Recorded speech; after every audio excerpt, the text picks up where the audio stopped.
Nah, silakan Prof. Imam itu. Ini juga ada Prof. Rosi, nanti bisa mempertajam itu. Silakan Prof. Imam. Assalamualaikum warahmatullahi wabarakatuh. Waalaikumsalam warahmatullahi wabarakatuh. Alhamdulillahirabbil alamin wassalatu wassalamu ala asrofil anbiya'i wal mursalin sayyidina wa maulana Muhammadin wa ala alihi wa sahbihi ajmain. Amma ba'du.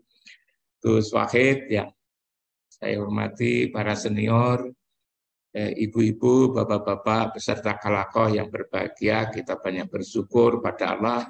Salawat dan salam kita persembahkan ke hadapan ikutan kita Muhammad Rasulullah Sallallahu Alaihi Wasallam. Perbincangan di Halakoh malam ini menarik sekali. Kita ingin melihat, mempelajari bagaimana menyeimbangkan antara kekuatan spiritualitas dengan intelektualitas.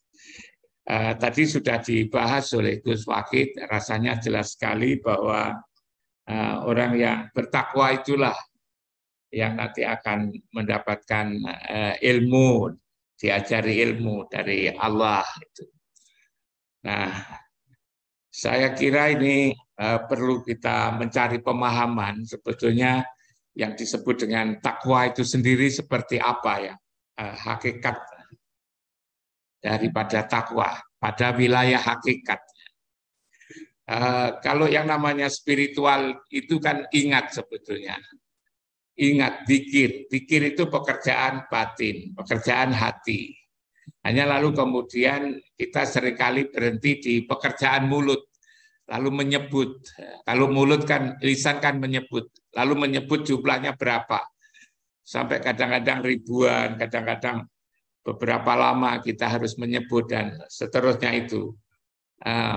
Kalau secara hakikat barangkali kita bisa kembalikan kepada tugas daripada pekerjaan daripada ingat. Ingat itu kan itu tadi adalah hati. Tapi pertanyaannya adalah ingat itu sendiri siapa yang harus diingat? Maka lalu kita menyebut atau menjawabnya adalah Allah. Betapa susahnya sebetulnya mengingat sesuatu yang kita belum pernah ketemu. Kita kan hanya menyebut Allah, tapi yang bernama Allah itu sebetulnya siapa? Nah ini kadang-kadang kita mengalami kesulitan di situ. Tatkala kita menyebut, lalu kemudian yang kita ingat lalu tidak jelas. Kita hanya menyebut kata, ialah Allah. Tapi Allah sendiri kan sebetulnya nama. Nama. Yang kita tuju bukan hanya namanya, tetapi adalah yang punya nama. Lah yang punya nama itulah yang sesungguhnya yang harus kita tuju. Tapi lalu siapa yang punya nama Allah itu sendiri? Maka saya dulu pernah diajari bagaimana mengingat Allah. Kalau ingat Allah sulit, mencari yang bernama Allah sulit. Maka saya mencari yang selalu dengan Allah, yang selalu bersama Allah, yang selalu serta Allah. Yang ketika nama Allah disebut, maka nama beliau disebut. Ada kata Allah, ada kata Rasul. Kalau Rasul lalu Muhammad. Ada syahadat itu juga tidak cukup satu, tapi adalah syahadatain. Asyhadu alla ilaha illallah, lalu diteruskan wa asyhadu anna Muhammadar Rasulullah. Kalau tidak dua ini tidak komplit, tidak cukup. Maka lalu kemudian ketika mencari Allah sulit, saya mencari Muhammad. Pertanyaannya adalah Muhammad itu di mana? Muhammad itu sudah dimakamkan di Masjid Nabawi, di Madinah. Tapi urusan agama ini kan bukan urusan jasad. Bukan hal yang sifat zahir, tapi yang batin. Lah yang batin, Muhammad yang batin. Itu di mana itu yang harus kita ingat itu. Di Quran ada kalimat yang ada petunjuk dari Al-Qur'an yang mengatakan la uqsimu bihadzal balad. Aku bersumpah dengan negeri ini. Wa anta khillum bihadzal balad. Bahwa engkau ya Muhammad sesungguhnya masih ada di tempat yang mulia ini. Wa walidi wa ma walad. Demi ayah dan anak. Nah, di sini kita lalu kemudian ditunjukkan satu tempat. Kalau kita berada di tempat itu, maka kita akan kenal yang ada di tempat itu. Yang ada di tempat itu adalah dengan Allah. Maka lalu kemudian yang kita ingat adalah tempat yang mulia itu. Tadi dikatakan bahwa la uqsimu bihadzal balad wa anta hilum bihadzal balad. Menunjukkan ada di Makkah. Mekah di Bakah. Di Bakah itu ada Masjidil Haram. Di Masjidil Haram itu ada bangunan Ka'bah. Itulah Baitullah. Disitulah sebetulnya untuk mempermudah kita mengingat Allah. Asalkan hati kita, ingatan kita berada di tempat itu, maka disitulah hukumnya kita ketemu Muhammad. Dan ketika ketemu Muhammad, kita ketemu Allah. Ketemu Muhammad, kita sama artinya dengan ketemu Allah, karena nama Muhammad dan nama Allah itu selalu disambung. Tidak sempurna menyebut nama Muhammad tanpa nama Allah, tidak sempurna menyebut nama Allah tanpa disertakan nama Muhammad. Karena itulah maka juga ketika kita berdoa di dalam Al-Quran juga dikatakan qad naro taqalluba wajhaka fis sama falanwaliyannaka qiblatan tardoha fawalli wajhaka satral masjidil haram. Aku melihat engkau menengadahkan wajahmu ke langit. Maka kita diperintah untuk memalingkan wajah ke kiblat yang kamu sukai. Kiblat yang kamu sukai itu di mana? Fawali wajhaka satral masjidil haram. Palingkanlah wajahmu ke Masjidil Haram. Yang di Masjidil Haram itu di situ ada orang mulia.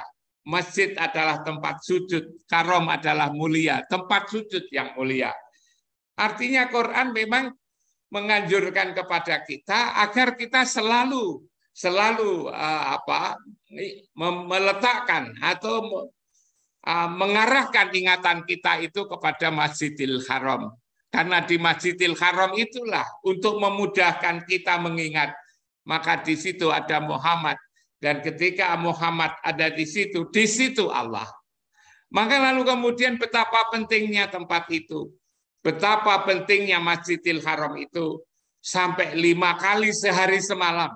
Penduduk bumi yang muslim itu supaya menghadap ke tempat itu ketika kita sholat itu. Dan juga begitu pentingnya tempat itu. Maka seumur hidup minimal sekali. Apakah lewat umroh atau lewat haji. Kita disuruh oleh Allah untuk berziarah ke tempat itu. Maka di sini saya memaknai bagaimana mengingat Allah itu adalah bukan cukup hanya menyebut nama Allah begitu, tetapi ingatan kita palingkan ke tempat itu, kita tujukan ke tempat yang mulia itu. Itulah namanya zikir sebetulnya. Dan ketika kita zikir, ketika merasa ingat di situ, maka yang lalu juga saya katakan di surat Shad ayat 46 dan 47 itu dikatakan inna akhlasnahum biqolisatin dzikradar. Aku menjadikannya hati ini menjadi halus, menjadi indah, menjadi berakhlak mulia dengan cara apa? Dengan cara mengingat rumah. Dzikradar. Lah rumah yang dimaksudkan di situ itu kan rumah Baitullah itu. Bahkan di ayat berikutnya dikatakan wa innahum indana laminal mustofainal ahyar. Orang yang selalu ingat Baitullah itu, orang yang selalu ingat kiblat itu, orang yang selalu malingkan ingatannya kepada Masjidil Haram, fawali wajhaka satral Masjidil Haram, maka akan disebut, akan di posisinya bagi Allah akan dijadikan menjadi manusia terbaik. Wa innahum indana laminal mustofainal ahyar. Orang yang selalu ingat rumah itu, rumah ruhani itu, maka akan dijadikan oleh Allah sebagai manusia pilihan terbaik. Saya lalu kemudian merenungkan, kenapa seperti itu? Memang di surat Al-A'raf ayat 43 juga dikatakan, wa naza'na ma fi sudurihim min ghillin. Aku cabut penyakit yang ada di dalam dada ini, min ghillin, penyakit dendam, iri, dengki, takabur, dan seterusnya itu dicabut. Nyabutnya di mana? Tajri min tahtihimul anhar, di tempat yang di bawahnya mengalir sungai. Kalau kita renung-renungkan, kemudian di bawah Masjidil Haram itu adalah ada sungai. Sungai itulah akhirnya di situ banyak air. Air itulah diambil berapa saja. Setiap hari tidak pernah kekurangan, karena di situ adalah air yang disebut dengan air Zam-Zam itu.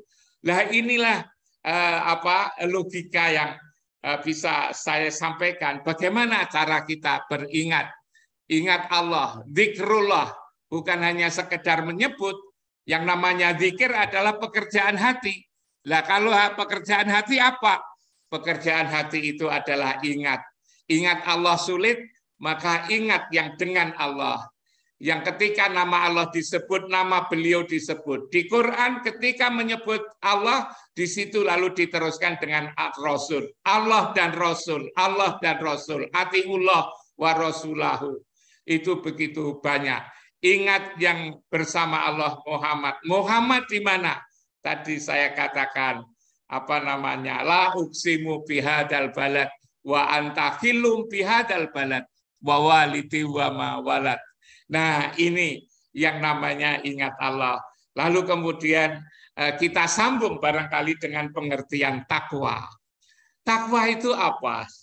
Kalau inna akramakum indallahi atqakum, bahwa orang yang paling mulia di sisi Allah adalah orang yang bertakwa. Yang di sisi Allah itu siapa? Orang di sisi Allah itu adalah orang yang mengikut Muhammad sebetulnya.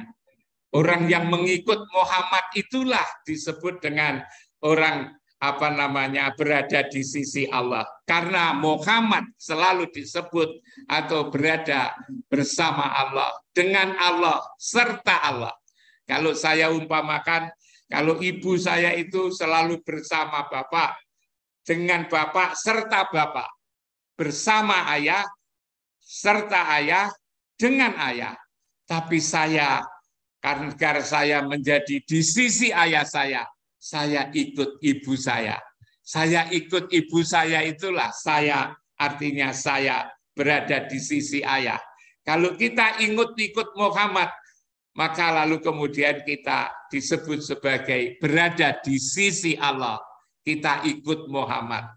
Nah, orang yang ikut Muhammad dengan cara melaksanakan sifat-sifat Muhammad dan apa yang kita lakukan, kita merasa berada di Baitullah, fawali wajhaka satral Masjidil Haram.